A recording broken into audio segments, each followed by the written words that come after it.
Nouveau dans le monde des échecs, ma question est-ce que la commu Blitzring faudra la commu Gotham Chess? Écoute, j'en sais rien, on s'en fout en fait. Hein. En termes de niveau d'échec. Niveau échec, je sais pas. Niveau échec, je suis pas sûr. Par contre, voilà, si on... D'ailleurs, j'ai vu un truc intéressant. Alors, je sais pas si c'est vrai, mais quelque chose qui m'a fait plaisir pour lui. Il a dit qu'une fois qu'il aurait réussi à économiser 100 millions... Enfin, j'ai lu qu'il avait dit ça. Qu'une fois qu'il aurait réussi à mettre 100 millions de dollars de côté, il voulait quitter les États-Unis pour venir vivre en Europe. Et je me dis, c'est quand même un truc de dingue de se dire que t'as besoin de mettre 100 millions de dollars de côté. C'est un truc qui me calcine en fait. Ça me fait rire en fait, ça me donne le sourire et ça me fait rire parce que c'est tellement incroyable comme objectif. Un de côté, je prends moi 1 million de côté, j'arrête le stream en fait. Tu veux 100 millions? Qu'est-ce que tu veux compenser avec 100 millions? Pourquoi t'as besoin d'autant d'argent? Pourquoi t'as besoin d'autant pour te sentir à l'aise? Je vous jure, je suis complètement premier degré, j'arrive pas à comprendre. J'arrive pas à comprendre comment tu peux même vouloir avoir 100 millions.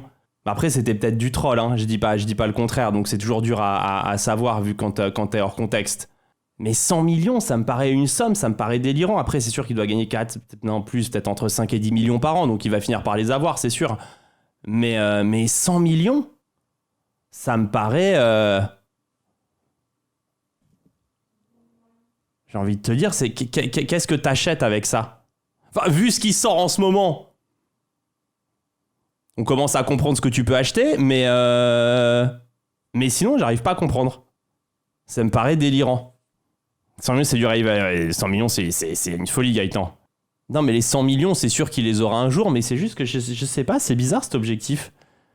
Mais c'est peut-être plus américain que nous, cet objectif vraiment par rapport à l'argent.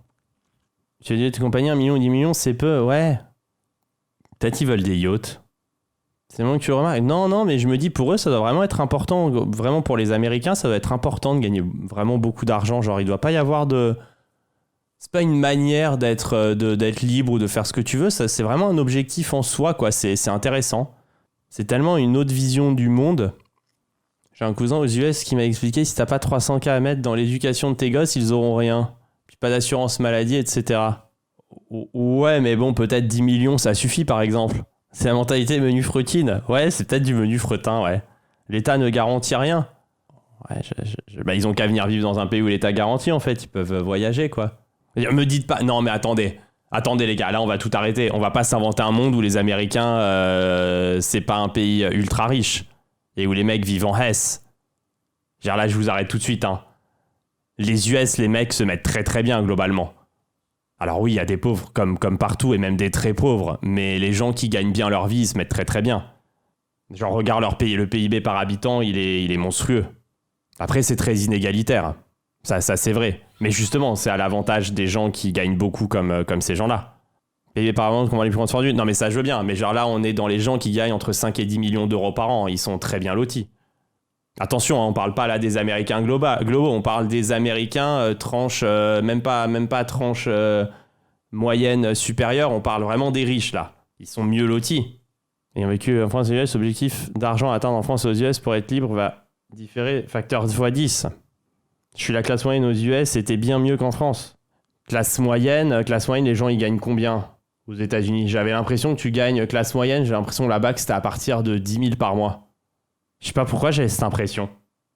Bah, je parle en dollars, hein, pas en euros. 7-8 000 classe moyenne. Tu vois, ouais, j'avais 10 000 en tête, mais 7-8 000, ok. C'est ok, sauf quand t'as des problèmes de santé.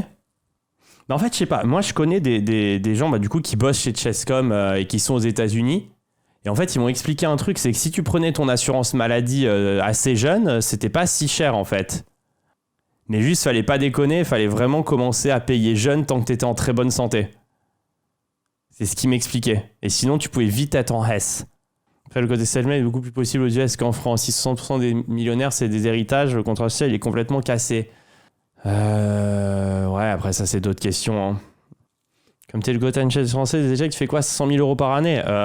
Non. Si je faisais 500 000 euros par an depuis que j'ai commencé, tu me verrais pas en face de toi de cette caméra, Ziggy. Mais je l'ai dit en plus chez Jocaris. J'ai fait un podcast où j'ai dit à peu près combien je gagnais en chiffre d'affaires avant toutes les dépenses, montage, matériel et tout ce qui peut être lié à la production des vidéos. En plus, j'ai dit dans un podcast, faut regarder le podcast. T'es confort quand même. Ah, je suis hyper confort. Je suis hyper confort. Je gagne bien ma vie et j'ai une grosse bite. Donc je suis au top. Je suis vraiment extrêmement bien. Hein. Ça c'est certain. Hein. Qu'est-ce qui n'est pas cher en France en ce moment? Bah, les prix augmentent. Mais là, les prix avec... je sais pas si vous êtes au courant, si vous vous intéressez ou pas, mais les matières premières, là, les prix deviennent délirants. Hein. Ça va se répercuter sur nos culs. Hein. Ça, c'est un truc, personne n'en parle. Moi, j'en parle. Hein. Mais là, les matières premières, ça devient un truc de malade. Hein. Je vais pas faire mon Jean-Michel investissement, mais ça va forcément se répercuter sur nous. Hein. Il dénonce le cas. Non, mais je dénonce pas, mais j'ai juste la vérité. J'ai l'impression... ça va forcément faire des augmentations de prix. C'est un truc de fou, là. Vous avez peut-être pas suivi parce que vous vous intéressez peut-être pas à ça. Et moi, je m'y intéresse aussi de loin de base. Mais peut-être que l'or, il a augmenté de 50% en quelques mois, là. C'est un truc de malade. L'argent, le machin, toutes les matières premières. Et ça, forcément, ça se répercute un jour. Hein. Il peut pas y avoir de répercussions. Quand ce truc-là, ils augmentent, au bout d'un moment, t'as tout qui augmente. C'est pas l'or qui augmente, c'est l'or qui dévalue. Ouais, mais bon, du coup, si ta thune, elle se dévalue, les prix vont augmenter, en fait. Hein, c'est obligatoire. Hein. Et merci à Alsefdou pour le sub. L'or comme valeur refuge, ouais, mais il n'y a pas que l'or qui augmente. Hein, j'ai l'impression que t'as tout qui augmente. Passer de $2 000 à $5 000 en un an, plus 150%, c'est énorme. Et vraiment, quand vous allez au supermarché ou quoi, vous vous rendez bien compte que tout a augmenté. Depuis 5 ans, là, c'est une folie. Les prix, ils ont augmenté à des niveaux. La bouffe aussi. La bouffe, c'est n'importe quoi. Ça a augmenté, mais à des points, c'est une folie. La viande, c'est aberrant. La viande, c'est devenu hyper cher. La viande, le poisson aussi. J'étais au primeur, j'ai acheté pour 3 jours de bouffe, j'en ai eu pour 18 €. Ça va encore, hein. Enfin, après, si t'es seul ou pas, tu me diras. Et on en parle peu, mais les mangas, c'est hyper cher. C'est un truc de malade. Genre, une petite dope comme ça, j'ai regardé l'autre jour à la librairie, c'était peut-être 10 balles. Pour la dope que c'est, putain. Il y a 500 épisodes. Putain, c'est 5000 balles l'histoire. 7 €, mais même 7 €. 7 €, t'as 500 épisodes, c'est 3500 € One Piece. Pour la dope que c'est, franchement, c'est hallucinant. Non, mais vraiment, enfin, pensez ce que vous voulez, hein. C'est à 7 € depuis au moins 15 ans, bah c'est hors de prix depuis 15 ans, hein. Papier même pas quali, ouais. Je m'étais acheté une superbe de Longhi pour faire des économies, boire du bon café. Le café, les économies en revanche. Ah, le bon café, c'est devenu hyper cher aussi, hein. Le café, le thé, c'est devenu hyper cher aussi.